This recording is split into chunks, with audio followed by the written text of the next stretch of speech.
Bonjour à tous, bienvenue à bord. Alors j'aimerais aujourd'hui vous raconter l'histoire du vol LOT 5055. On est le 9 mai 1987 quand on a un appareil de type Ilyushin 62M qui s'apprête à décoller de l'aéroport de Varsovie. Il avait pour destination San Francisco, donc en Californie, et il avait une escale prévue à New York. Alors l'Ilyushin 62M, déjà l'Ilyushin 62, c'est un appareil des années 60, on va dire, et puis il y a la version améliorée 62M qui va apparaître au début des années 70. Alors c'est un avion long courrier et puis il a sa particularité, c'est qu'il a 4 moteurs, c'est un quadrimoteur, mais ils sont tous à l'arrière. Les 4 moteurs sont au niveau de l'empennage arrière. Alors, donc, ce jour-là, on a 183 personnes à son bord. On a déjà donc voilà tous les passagers, le personnel navigant, et parmi eux, on a un commandant de bord, un copilote, un mécanicien navigant, son superviseur, le superviseur du mécanicien navigant qui se faisait inspecter ou alors qui était encore en comment on dit, en instruction. Et puis on a un navigateur. Et oui, parce qu'à cette époque-là, la navigation était compliquée. Donc il y a les pilotes qui pilotent l'avion, le mécanicien navigant qui gère tous les systèmes moteurs, hydrauliques, carburant, aération et tout au niveau de la cabine. Et puis on a le navigateur qui lui s'occupe de la navigation, donc il calcule les routes, il calcule la position de l'avion, il regarde un peu les balises VOR, DME et tout pour s'orienter. Donc voilà. Alors l'appareil décolle de Varsovie vers 10h20 et puis le contrôleur aérien leur avait demandé de monter le plus rapidement possible à une altitude de 26 000 pieds. C'est à peu près, c'est le niveau 260, donc c'est à peu près 8 000 mètres d'altitude. Il leur a dit, vous montez le plus vite possible. Que font les pilotes? Ils poussent les manettes des gaz à fond jusqu'à ce que les moteurs affichent la puissance maximale, et puis ils commencent leur montée rapide. Alors, à 8200 mètres, il y a un problème. En fait, il y a des roulements au niveau de la chambre de combustion. Donc il y a la chambre de combustion dans le moteur numéro 2 qui est immobile. Puis il y a l'arbre moteur, c'est sur lequel est accroché toutes les pales et tout qu'on voit depuis l'extérieur. Et donc il y a la partie mobile, et cette partie mobile, elle est fixée dans le moteur via des roulements. Et du coup, ces roulements sont défectueux, ce qui fait que ça va créer une friction, une chaleur, ce qui fait que ces pièces-là vont atteindre rapidement les 1000 degrés. 1000 degrés, c'est tout simplement énorme. À ce moment-là, il y a le disque de la turbine qui se sépare de l'arbre de la turbine, donc de la partie qui tourne. Ce disque en fait va exploser et toutes ces milliers de pièces vont partir dans toutes les directions. Alors on a des pièces donc qui vont atteindre la carlingue, ce qui va créer une dépressurisation. Les pilotes seront obligés d'engager une descente d'urgence jusqu'à 4000 pieds, 1300 mètres si je ne me trompe pas. Ensuite, ça a aussi affecté les commandes de vol. Les petits morceaux de métal sont venus se nicher dans la carlingue et ont commencé à couper des liaisons comme ça. Ils ont coupé des câbles électriques, ça va poser problème. Au niveau des commandes de vol, les pilotes n'ont plus de gouverne de profondeur. Si je vous montre, hop, je prends un avion. La gouverne de profondeur, c'est ici, c'est la partie mobile de l'avion. voilà. Et du coup, ça permet de cabrer l'avion ou de le faire piquer. Donc, ils ont perdu cette partie-là. Ils ont plus que le plan horizontal réglable. Donc, en fait, c'est toute cette partie, tout l'empennage, enfin, voilà, toute la partie horizontale de l'empennage qui va bouger via un compensateur. C'est juste pour que l'avion maintienne à peu près la même altitude grâce à une roue qu'on tourne dans le cockpit. Alors, on continue. Ces petits débris ont aussi atteint le moteur numéro 1 et il va lui causer des graves dommages. Donc à ce moment-là, ils ont en gros plus que 2 moteurs. Les petites pièces en métal viennent se nicher dans la soute numéro 4. Voilà, elles percent la carlingue et ils viennent dans la soute numéro 4 et déclenchent un incendie dans cette soute. L'incendie se propage assez rapidement dans la soute numéro 6. Les pilotes ont d'abord pensé à revenir à l'aéroport de Gdańsk, je crois, ou Gdańsk, je sais pas trop comment on prononce, mais en fait ils se sont dit non, on va pas faire ça parce que en fait, ils auraient pas eu le temps de lâcher assez de carburant pour se poser là-bas. En fait, les trains d'atterrissage au moment de l'atterrissage, justement, ils ont une limite. L'avion ne doit pas dépasser une certaine masse. Cette masse est plus faible que celle qui est tolérée au décollage. Et du coup, par ça, les pilotes doivent lâcher du carburant. Donc les pilotes commencent à lâcher du carburant, mais ça ne sera pas possible d'en lâcher suffisamment avant d'atteindre cet aéroport. Donc ensuite, ils ont pensé à un autre aéroport, c'est l'aéroport militaire de Modlin.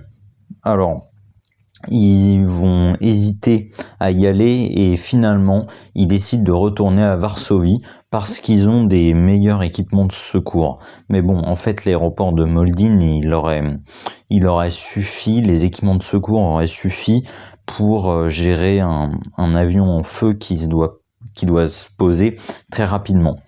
Le problème, c'est qu'en fait, les pilotes décident de revenir à Varsovie. Mais pourquoi ? En fait, ils sont pas au courant qu'il y a un incendie qui est en train de se propager. En fait, comme je disais, il y a des câbles électriques qui sont coupés, il y a des détecteurs de fumée dans les soutes, des détecteurs de feu et tout dans les moteurs, et en fait, ces capteurs sont reliés au cockpit, et les communications, tous les câbles électriques ont été sectionnés. Alors au début, il y a quand même eu, juste après l'explosion, on a pu entendre dans l'enregistreur des voix dans le cockpit, le CVR, qu'il y a une alarme moteur qui s'est déclenchée sur le moteur numéro 2, mais très rapidement elle s'est arrêtée, dans les secondes qui suivent elle s'est arrêtée parce que les connexions ont été coupées. Alors là, il y a un autre problème. Il y a les réservoirs qui vont dégager des vapeurs de carburant et ces vapeurs vont commencer à rentrer dans les soutes. Et ça pose un problème. En fait, les vapeurs de carburant explosent, elles prennent feu. Et en fait, ces vapeurs de carburant, en effet, c'est elles qui prennent feu. Et puis, j'aimerais vous montrer une petite expérience pour illustrer tout ça. J'aimerais vous montrer que les vapeurs de carburant peuvent, elles, s'enflammer et pas forcément un bout de carton comme j'ai ici ou un bout de bois où les vapeurs de carburant peuvent, elles, prendre feu. C'est parti pour l'expérience. Alors, j'ai donc pour simuler les vapeurs de carburant, je vais utiliser de l'alcool. Alors, j'ai pas de bouteille d'alcool type éthanol sous la main, donc on va utiliser des compresses d'alcool à usage médical. Il y a marqué que c'est de l'alcool éthylique à 70 degrés. Donc on va voir ça. Hop. Alors, j'ai donc cette compresse qui est imbibée d'alcool. Vous voyez, ça me mouille les doigts carrément. Tac. Et je vais la mettre dans mon bocal. Le bocal représente la soute de l'appareil. Le but, ça va être que cet alcool crée les vapeurs, même si ce jour-là c'était le carburant. Maintenant, il va falloir crée ce qui déclenche. Donc ici, je vais utiliser une allumette. Ce jour-là, c'était donc les morceaux de métal extrêmement chauds, les projectiles qui sont chauffés à blanc, à 1000 degrés, qui sont venus déclencher cette explosion. Donc bon, j'ai déjà une allumette au bout. Alors, je déclenche cette allumette et je vais faire en sorte de ne pas toucher les bords pour vous montrer que c'est les vapeurs de carburant qui prennent feu. Tac. Tac. Là, je sais pas si on voit, mais ça a vraiment pris. Clac, si je mets un mouchoir, vous voyez, même si on voit pas du tout, je pense qu'on voit pas du tout à la caméra, mais ça a réussi à quand même cramer un mouchoir. Donc voilà, c'était pour vous montrer un petit peu. Bon, là maintenant c'est le papier qui commence à prendre feu. J'éteins tout ça. Voilà. L'appareil revient vers l'aéroport de Varsovie et en raison d'un vent fort, les pilotes vont décider d'atterrir par le sud. Donc ils font demi-tour et puis ils s'alignent sur la piste 33. Alors, pendant ce temps, dans l'avion, il y a le feu qui a commencé maintenant à se propager carrément à l'extérieur de l'appareil. L'appareil laisse des longues traînées de flammes gigantesques derrière lui et puis un épais nuage de fumée noire. Alors là, à ce moment-là, c'est fini. Il y a une panne totale de toutes les commandes de vol. Ça veut dire que toutes les ailerons, la gouverne de direction, de profondeur, même le compensateur de profondeur est en panne. Cette fois-ci, l'avion ne répond plus à ce que les pilotes font sur le manche. À ce moment-là, il se passe plus rien. Il n'y a plus de contrôle sur l'appareil. Peut-être à part les moteurs à la limite. Mais voilà. Le train d'atterrissage est également hors service, mais bon, là j'ai envie de vous dire, on n'est plus à ça près. Dans les secondes qui suivent, il y a les boîtes noires qui vont s'arrêter d'enregistrer et l'avion va commencer à entrer dans un mouvement phugoïde. Alors le mouvement phugoïde, c'est quoi? C'est quand un appareil, si les pilotes ne touchent à aucune commande ou alors qu'ils donnent même peut-être un petit coup. Ouais, il donne un petit coup sur la gouverne de profondeur. Hop, l'avion commence à monter. En montant, il perd de la vitesse. Et en perdant de la vitesse, il va commencer à piquer. Quand il pique, il commence à reprendre de la vitesse. Comme il commence à reprendre de la vitesse, hop, il remonte, il repère de la vitesse, et ainsi de suite. Et du coup, ça va faire un peu comme une vague, quoi. Notre avion fait des mouvements comme ça à fréquence lente, environ 30 minutes par vague qui fait comme ça. Alors, finalement, à 11h10, l'appareil frappe le sol avec une vitesse de autour des 250 nœuds, il me semble, c'est 475 km/h, avec un angle de 12 degrés en piqué. L'avion est complètement arraché, a explosé, est éparpillé en morceaux sur une grande surface. Il s'est craché dans une forêt. Là, c'est fini. Hein. L'avion, il finit comme ça dans une forêt. Tout le monde est mort. Les 183 personnes qui étaient à bord de cet appareil sont toutes mortes. Voilà. Sinon, il y a les pompiers de Varsovie qui vont tenter qui ont reçu l'alerte. Hein, maintenant, ils savent qu'il s'est craché. Ils vont commencer à se ruer vers cette forêt. L'appareil s'est craché 6 km avant l'aéroport de Varsovie. Donc les pompiers de cet aéroport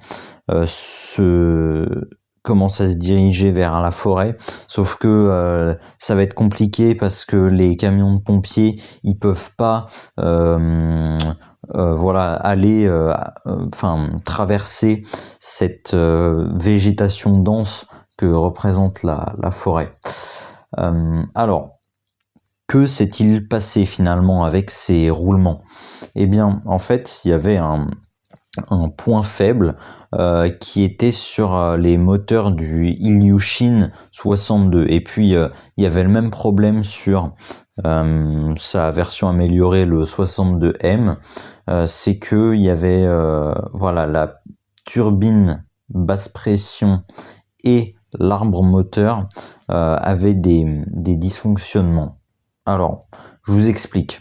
En fait, dans un roulement, c'est comme un roulement à billes d'un vélo ou d'une trottinette. Sauf que là, c'est des roulements à rouleaux. Ça veut dire qu'à la place des billes, c'est des rouleaux, c'est des espèces de petits cylindres qui remplacent les billes. Et donc, dans chaque roulement, normalement, il y a 26 rouleaux.